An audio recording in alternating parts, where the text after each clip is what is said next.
This is Ming the Money Alchemist. My intention for this podcast is that it amps up our manifesting game for this year.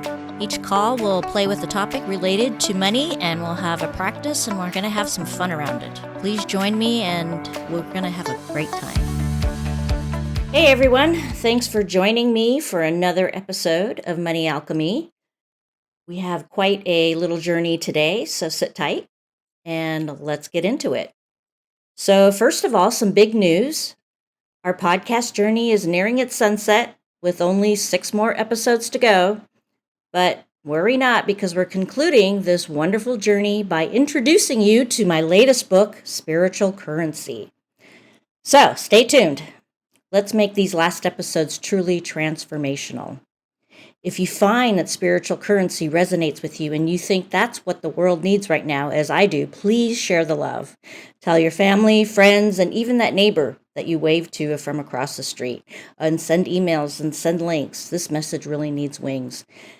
And if any of you know Marianne Williamson, I would love to get her a copy. I don't know why, but when I was writing the book, her name kept popping in my head over and over and over again. So yeah, please reach out if anyone has any access to her or be able to get a book to her.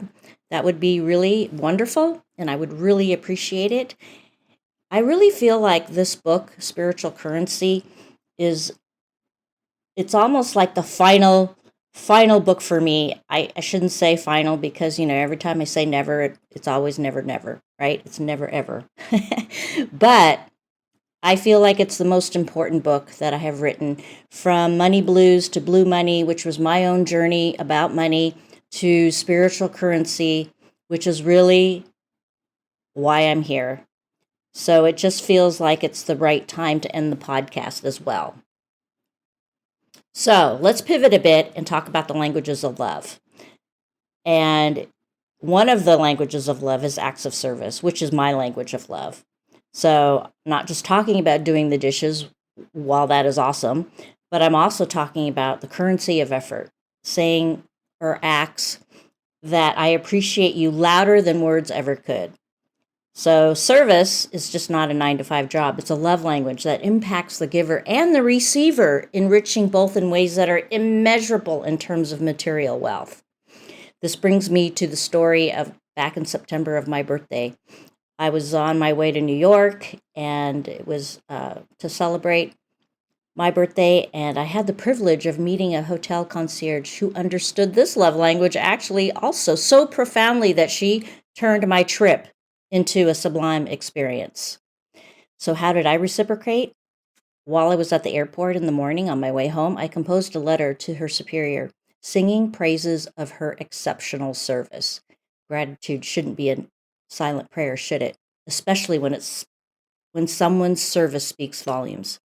I was so surprised, but before I even was on the plane, I received a thank you letter back from her boss. And he sent the letter to the general manager and also to the concierge. By the time I got Wi-Fi in the plane, I had text messages from that concierge that it had made her week of her career. And she was so full of gratitude. So that, right, is the alchemy of service and gratitude. So what's the lesson? Acts of service aren't just favors. They're spiritual currency, an energetic exchange that benefits all parties involved. It's the kind of wealth that grows exponentially when shared. So, as we move closer to wrapping up this podcast, let's not forget the many forms of wealth that life has to offer. And remember, my latest book, Spiritual Currency, is designed to be your guide through this multidimensional landscape of abundance. May you find wealth not just in your wallet, but also in the richness of your interactions. Keep manifesting, and I'll see you on the next episode. Thanks for joining me and listening in. Please go to manifestbluemoney.com for a free chapter to download from my book, Money Blues to Blue Money. See you next time.